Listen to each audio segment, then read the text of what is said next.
शुक्र प्रदोष व्रत की कथा। जय श्री कृष्ण भक्तों, वैशाख माह की पहला प्रदोष व्रत शुक्रवार 25 अप्रैल को किया जाएगा, जिसे शुक्र प्रदोष व्रत भी कहा जाता है। यह तिथि देवों के देव महादेव की कृपा प्राप्ति के लिए उत्तम मानी जाती है। ऐसे में आप प्रदोष व्रत के दिन ये खास उपाय कर शिव जी की कृपा के पात्र बन सकते हैं। हर महीने में 2 बार प्रदोष व्रत आता है, एक बार कृष्ण पक्ष में और एक बार शुक्ल पक्ष में। इस दिन पर शिव जी की पूजा प्रदोष काल में की जाती है। ऐसे में आप शुक्र प्रदोष व्रत के दिन विधिवत रूप से शिव जी की पूजा अर्चना करें और नटराज स्तुति का पाठ भी जरूर करें। शुक्र प्रदोष व्रत देता है सुख, समृद्धि और सौभाग्य का वरदान। आइए सुनते हैं ये कथा और जानते हैं इसका महत्व। हर माह आने वाला प्रदोष व्रत भगवान शिव की कृपा पाने का सबसे बड़ा दिन होता है। शुक्रवार को पड़ने वाले व्रत को शुक्र प्रदोष व्रत कहते हैं। इस दिन किए जाने वाले प्रदोष व्रत से सुख, समृद्धि और सौभाग्य का वरदान मिलता है। प्रदोष व्रत की पूजा शाम के समय प्रदोष काल में की जाती है। यह प्रदोष सूर्यास्त से लगभग 1 घंटा पहले का समय होता है, जो प्रदोष काल कहलाता है। धार्मिक ग्रंथों के अनुसार प्रदोष व्रत करने से भगवान शिव शंकर की पूर्ण कृपा प्राप्त की जाती है। इससे जीवन में किसी प्रकार का अभाव नहीं रह जाता है।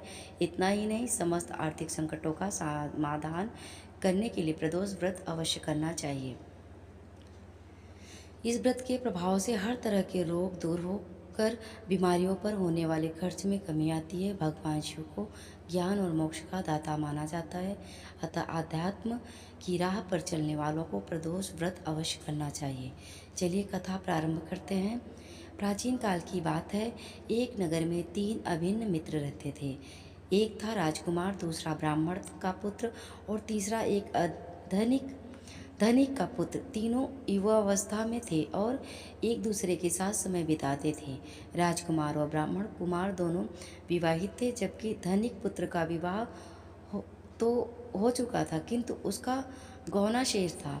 एक दिन तीनों मित्र एक स्थान पर एकत्र होकर विविध विषयों पर चर्चा कर रहे थे। बातों ही बातों में स्त्रियों की चर्चा छिड़ गई। ब्राह्मण कुमार ने स्त्रियों की महिमा का गुणगान करते हुए कहा, नारी के बिना घर जीवन की सोनी नगरी बन जाती है। नारी ही घर की लक्ष्मी है, उसके बिना जीवन अधूरा होता है। ब्राह्मण कुमार की यह बात धनिक पुत्र के मन में गहरे उतर गई।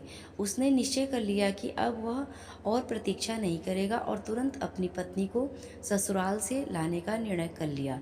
धनिक पुत्र ने जब अपने माता पिता से इस विषय में कहा तो वे चिंतित हो उठे।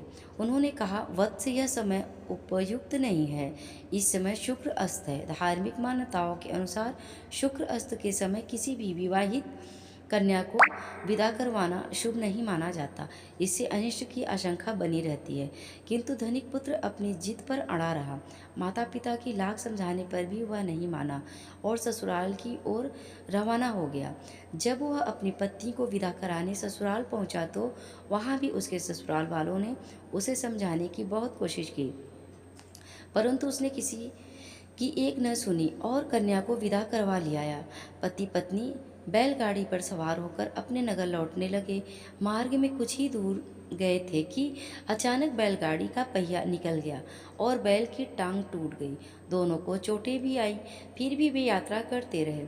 कुछ दूर और बढ़े ही थे कि रास्ते में उन्हें डाकुओं ने घेर लिया। डाकुओं ने उनका सारा धन छीन लिया और उन्हें घायल करके छोड़ दिया। इसी प्रकार वे घर पहुंचे तो वहां एक और अनर्थ घटित हो गया। जैसे ही धनिक पुत्र अपने घर में प्रवेश कर रहा था, उसे एक विषधर सर्प ने डस लिया। परिवार में हाहाकार मच गया। तुरंत वैद्य को बुलाया गया। वैद्य ने उसकी नाड़ी देखकर गंभीर स्वर में कहा, यह सर्पदंश अत्यंत घातक है। यदि 3 दिनों के भीतर कोई चमत्कार नहीं हुआ तो इसकी मृत्यु निश्चित है। यह सुनकर परिवार शोक मग्न हो गया। जब यह समाचार ब्राह्मण कुमार को मिला तो वह तुरंत अपने मित्र के घर पहुंचा। उसने माता पिता से कहा, यह संकट शुक्र अस्त के समय पत्नी को विदा करवाने के कारण आया है। अब एक ही उपाय है कि आप शुक्र प्रदोष व्रत करें और इसे पत्नी सहित पुनः ससुराल भेज दे। धनिक पुत्र के माता पिता ने ब्राह्मण कुमार की सलाह मानी। तुरंत व्रत का आयोजन किया गया। शुक्रवार के दिन प्रदोष काल में व्रत रखकर भगवान शिव की विधिवत पूजा की गई। ओम ह्रीं क्लीं नमः शिवाय स्वाहा मंत्र से हवन कर आहुति दी गई। फिर आरती और प्रसाद वितरण के बाद धनिक पुत्र को उसकी पत्नी सहित पुनः ससुराल भेज दिया गया। जैसे जैसे वह अपनी ससुराल की ओर बढ़ा, उसकी स्थिति में सुधार होने लगा। शरीर की पीड़ा कम होने लगी, मन शांत होने लगा और चेहरा पहले जैसा प्रफुल्लित हो उठा। जब वह अपनी ससुराल पहुंचा तो पूर्णतः स्वस्थ हो चुका था। उसके माता पिता को यह सब देखकर आश्चर्य हुआ और उन्हें शुक्र प्रदोष व्रत की महिमा पर अपार विश्वास हो गया। उस दिन से उन्होंने नियमित रूप से प्रदोष व्रत करना प्रारंभ किया। कहा जाता है कि इस व्रत के प्रभाव से उनके घर में कभी किसी प्रकार की कमी नहीं रही। समृद्धि, शांति और सौभाग्य ने उनके जीवन में स्थायी स्थान बना लिया। इस कथा से यह सिद्ध होता है कि शुक्र प्रदोष व्रत के प्रभाव से सभी संकट समाप्त हो जाते हैं, जीवन में सुख, समृद्धि और सौभाग्य की प्राप्ति होती है। यह व्रत विशेषकर दाम्पत्य जीवन को मधुर बनाने के लिए अत्यंत लाभकारी माना गया है। जो व्यक्ति श्रद्धा एवं विश्वास से यह व्रत करता है, भगवान शिव उसकी सभी मनोकामनाओं को पूर्ण करते हैं।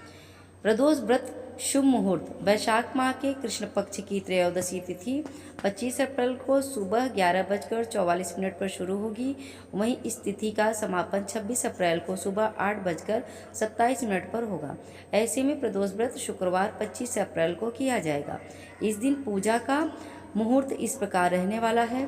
प्रदोष पूजा मुहूर्त शाम 6:58 से रात 9:58 से रात 9:13 तक कृपा प्राप्ति के लिए करें ये काम।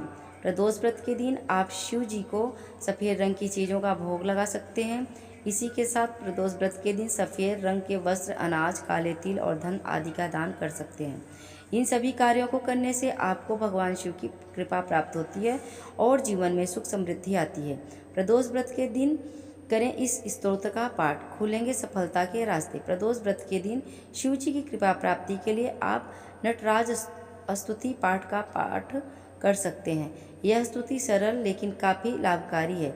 ऐसे में आप प्रदोष व्रत के दिन शिव जी की पूजा के दौरान नटराज की मूर्ति के समक्ष बैठकर इस स्तुति का पाठ जरूर करें। इससे आपको शिव जी की कृपा की प्राप्ति होती है और जीवन सुखमय बना रहता है। संपूर्ण नटराज स्तुति पाठ। सत श्री तांडव रचयिता नटराज राज नमो नमः। अहाद्या गुरु शंकर पिता नटराज राज नमो नमः। गंभीर नाद मृदंगना धवके उरे ब्रह्मांडना नित होत नाद प्रचंडना नटराज राज नमो नमः। शिव ज्ञान गंगा चंद्रमा चिंद्रवा ज्योति ललाटमा विष्णागमाला कंठमा नटराज राज नमो नमः। तब शक्ति वामांगे स्थिता है चंद्रिका अपराजिता चहुवेद गाय संहिता। प्रदोष व्रत का महत्व। प्रदोष व्रत हर महीने की त्रयोदशी तिथि को मनाया जाता है। यह व्रत भगवान शिव और माँ पार्वती की आराधना के लिए विशेष रूप से समर्पित होता है। जब यह व्रत शुक्रवार को आता है तब इसे शुक्र प्रदोष व्रत कहते हैं, जो विशेष रूप से सौंदर्य, वैवाहिक सुख और सुख समृद्धि के लिए किया जाता है। प्रदोष व्रत की पूजा विधि। व्रती को प्रातः स्नान करके शिव व्रत का संकल्प लेना चाहिए। नंबर 2, दिन भर उपवास रखा जाता है, फलाहार किया जा सकता है। नंबर 3, सूर्यास्त के बाद प्रदोष काल में शिव पार्वती का पूजन किया जाता है। नंबर 4, शिवलिंग को गंगाजल, दूध, दही, शहद आदि से अभिषेक किया जाता है। नंबर 5, बेलपत्र, धतूरा, आग, चावल आदि अर्पित कर ओम नमः शिवाय मंत्र का जप करें। नंबर 6, कथा सुने और शिव चालीसा या रुद्राष्टक का पाठ करें। नंबर 7, अंत में आरती करके प्रसाद वितरित करें। प्रेम से बोलिए जय श्री कृष्ण, हरे हर हर महादेव। ऐसे ही और भी रोचक और आध्यात्मिक वीडियो के लिए चैनल को सब्सक्राइब कर लें। दोस्तों, आपको यह कथा और जानकारी कैसे लगी, कृपया कमेंट करके ज़रूर बताइए। वीडियो पसंद आया हो तो लाइक करें और अपने दोस्तों के साथ शेयर करें। कमेंट बॉक्स में जय श्री कृष्णा हर हर महादेव लिखना ना भूलें। फिर मिलते हैं एक और दिलचस्प वीडियो के साथ। धन्यवाद। जय श्री कृष्णा। राधे राधे।